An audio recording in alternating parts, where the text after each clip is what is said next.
इस DOE 1 error को समझना बहुत ज़रूरी है, क्योंकि ये DOE 1 एरर जो है इस पे हैवी पेनल्टी लगती है, 10,000 पर पैकेट पेनल्टी लगती है इस पे। और इस पे जो एरर काउंट है उस पे ज़्यादा चांसेस भी नहीं मिलते हैं। इस मतलब इस एरर को दोहराने पे अगर एक सिंगल एरर भी होगा तब भी, अगर आपका एक मंथ में एक एरर हो गया तो DOE 1 एरर की कैटेगरी में अगर वो कंसीडर हुआ है तो एक एरर पे भी आपकी जो आईडी है, यूजर क्रेडेंशियल है, वो ब्लैक लिस्ट हो जाएगा, सस्पेंड हो जाएंगे आप, और साथ में 10,000 रुपये पर पैकेट आप पे पेनल्टी भी लगेगी। तो यहाँ पे दोनों एरर्स में अगर बात करें तो बड़े जो गलती है वो है DOE 1, चूंकि यहाँ पे फ्रॉडुलेंट डॉक्यूमेंट और मिसिंग डॉक्यूमेंट, ये वो चीज़ें हैं। अब मान लीजिए मिसिंग डॉक्यूमेंट को ही समझते हैं। अगर आपको कोई POI या POA लेना था, आईडी एड्रेस प्रूफ, आपने कुछ भी उसके चेंजेस किए हैं और उसमें आपने प्लेन पेपर स्कैन कर दिया, तो वो मिसिंग डॉक्यूमेंट में कंसीडर होगा। मतलब आपने जो रिलेवेंट डॉक्यूमेंट लेना था, आईडी एड्रेस प्रूफ, वो ना स्कैन करके, या जल्दबाजी में कई बार आप लोग क्या करते हैं, क्योंकि आप लोग मल्टीपल काम कर रहे हो, भले ही रेजिडेंट लेके आया अपना आईडी एड्रेस प्रूफ और आपने गलती से स्कैनर में स्कैन करते समय जो उसके, क्योंकि जो भी डॉक्यूमेंट लेके आया होगा उसके बैक साइड में मोस्ट प्रोबेबली प्लेन पेपर होगा, वो फ्रंट में उसके कुछ भी जो भी चीज़ लेके आया है वो डिटेल्स होंगी और बैक में प्लेन होता है। तो आपने गलती से स्कैनर में वो रखते समय उल्टा रख दिया और उसकी स्कैनिंग भी उल्टी हो गई, जो कि प्लेन था। और सामने स्क्रीन पे स्कैन होने के बाद में जो डॉक्यूमेंट आपको देखना चाहिए था वो आपने वो भी नहीं देखा और सबमिट कर दिया उसको, तो प्लेन पेपर स्कैन हो गया, मिसिंग डॉक्यूमेंट में वो कंसीडर होगा। ये बहुत बड़ी गलती है, क्योंकि जो भी आईडी एड्रेस प्रूफ अपडेट कराने आया था, और आज की डेट में आधार एक ऐसा डॉक्यूमेंट बन चुका है जो कि सरकारी योजनाओं के साथ साथ गैर सरकारी योजनाओं का लाभ लेने में भी मददगार होता है, चाहे वो DBT के माध्यम से लोगों तक पहुंच रही हो या कुछ भी आप काम करते हो। तो डायरेक्ट इनडायरेक्ट वे में आप देखते हो कि आधार आज की डेट में हमारा एक नेसेसरी डॉक्यूमेंट बन चुका है, जिसका हम कहीं ना कहीं यूज करते हैं डेली लाइफ में अपने। तो इसलिए इस आधार डॉक्यूमेंट के पीछे सपोर्टिंग में जो डॉक्यूमेंट उसको बनने में सही होने में लगे हैं, वो UIDAI अथॉरिटी ऑफ इंडिया जो अथॉरिटी है उसके पास में उस रेजिडेंट के एप्रोप्रिएट डॉक्यूमेंट होना जरूरी है। UID एड्रेस प्रूफ उस आधार को बनने में या सही होने में यूज किए गए हैं, और उस आधार को बनने या सही होने में जो डॉक्यूमेंट्स को UID तक पहुंचाने में जो एक मीडियम है वो कौन है, हम लोग हैं, हमारे ऑपरेटर्स हैं। आपके माध्यम से ही वो अपलोड होते हैं क्लाइंट के थ्रू। तो इसलिए इस तरह की गलतियां नहीं करनी है। DOE 1 एक बहुत बड़ा एरर है, बहुत बड़ी गलती है, इसलिए इसमें पेनल्टी भी हैवी है, 10,000 पर पैकेट है। और इस गलती में रिलैक्सेशन भी नहीं दी गई है ज़्यादा, अगर महीने में एक भी हुआ तो भी ब्लैक लिस्ट हो जाएगी आईडी। DOE 2 में जरूर था कि 30 तक रहता है तो सस्पेंड नहीं होते हैं। तो ये थोड़ा सा समझना था DOE 1 और DOE 2 एरर्स को। इसके अलावा आपको जो मेन ध्यान देना है वो ओवर चार्जिंग, 50,000 रुपये पेनल्टी लगती है अगर ओवर चार्जिंग के केसेस में आपकी कंप्लेंट्स में, और कंप्लेन होने के बाद में उस पर कंप्लेन आपकी सही पाई जाती है। कई बार क्या है, इसमें बड़ी कंट्रोवर्सी होती है कि सर हमारी किसी ने कंप्लेन कर दी, या वो सामने हमारे कोई थे, उन्होंने वो उस दिन आए थे, कुछ और भी काम कराया और हमारा मेल डाल दिया, या हमारे ऊपर कंप्लेन कर दी कि हमसे ज़्यादा पैसे लिए गए। देखिए, कंप्लेन आपकी की ठीक है, कोई नहीं, कंप्लेन हो सकती है, लेकिन जब तक कंप्लेन को प्रूफ नहीं हो जाएगी तब तक आपके अगेंस्ट में एक्शन नहीं हो सकता है। और प्रूफ करने का जो मैकेनिज्म है वो क्या है, अगर UIDAI अपने एंड से करता है इन्वेस्टिगेशन, या हम लोग भी इन्वेस्टिगेशन करते हैं, तो मान लीजिए आपका कोई एक केस आया, वो एक केस के बिहाफ पे आपका सस्पिशियस हो गया जो केस है कि आप जो है हो सकता है पैसे ले रहे होंगे, लेकिन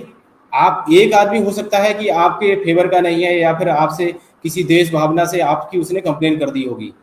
आपका केस सस्पिशियस होने के कारण आपके केस पे आपकी आईडी से जितने और आगे पीछे आपने 20, 25, 30 और कस्टमर्स से फीडबैक ली जाती है, उनको कॉल की जाती है। UIDAI भी जो है उनका जो प्रोसीजर है वो ये है, OBD कॉलिंग में वो करते हैं, आउटबाउंड डायलिंग कॉलिंग जिसको बोलते हैं। तो उसमें वो मल्टीपल रेजिडेंट्स को कॉल करते हैं, और मल्टीपल रेजिडेंट्स को कॉल करने के बाद में ओवरऑल एक रिपोर्ट बनाई जाती है कि इस रेजिडेंट ऑपरेटर ने जितने भी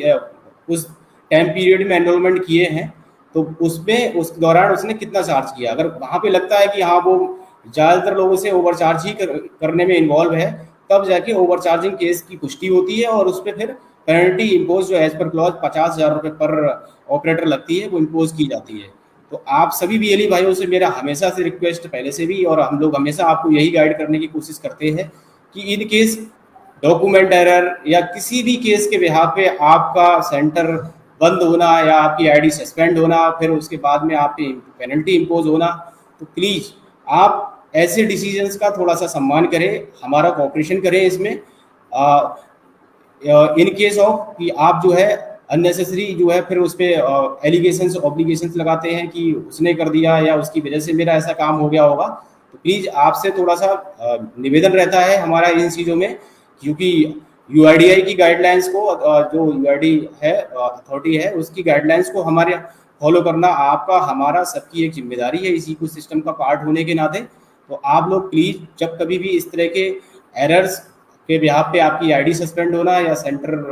आपके अगेंस्ट पेनल्टी आने पे आप इसको प्लीज़ कंट्रोवर्सी में न लाएं, उसके पीछे जो रीजंस हैं उसको जानने की कोशिश करें और जो डिसीजन है उसका रेस्पेक्ट या उसको एक्सेप्ट करने की आप जो है हमेशा से कोशिश किया करें, क्योंकि बीइंग ऑर्गेनाइजेशन सीएससी की बहुत बड़ी जिम्मेदारी है कि यूआईडीआई की जो है गाइडलाइन के अनुसार हम लोग काम करें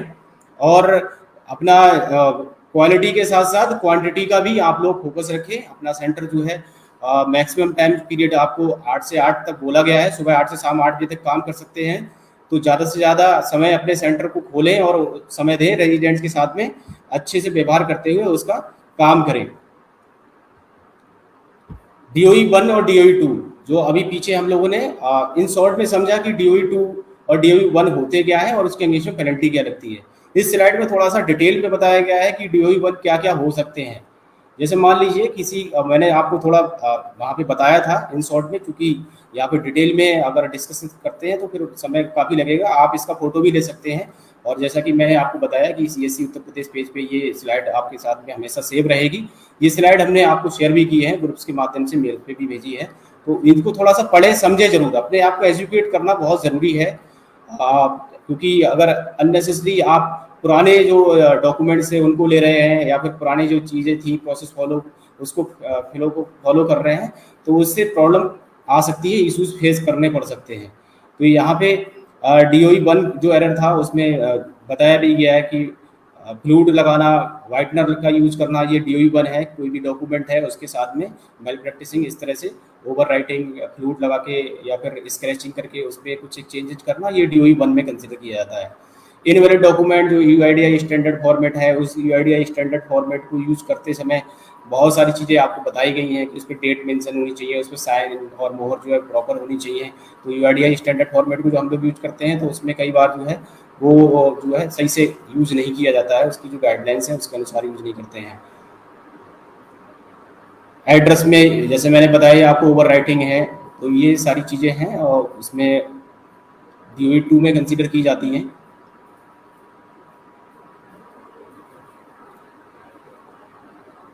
वैलिडिटी जो डॉक्यूमेंट्स है उसकी वैलिडिटी को आप लोग चेक कर लें, क्योंकि जो डॉक्यूमेंट्स हैं स्टैंडर्ड फॉर्मेट में भी आपके ऊपर 3 महीने के लिए वैलिड होता है और उसको जो वैलिड डेट है उसके 3 महीने के अंदर ही अगर रेजिडेंट लेके आया तभी यूज करना है। और अभी जो डॉक्यूमेंट्स की अपडेटेड लिस्ट आप लोगों को शेयर की जा चुकी है, आप लोग फरवरी से 26 जनवरी से चूँकि नया जो SOP और नया OM के अनुसार जो नई लिस्ट शेयर की गई थी डॉक्यूमेंट्स की, उसके अनुसार स्टैंडर्ड फॉर्मेट को आपको जो है एक एक्सेप्शन केस में ऑर्फन्स या जो कुछ एक स्पेशल कैटेगरीज है उसमें यूज करना है, नहीं तो POI के रूप में आप उसको यूज नहीं करेंगे। स्टैंडर्ड फॉर्मेट को आप एड्रेस रूप में ही यूज कर पाएंगे।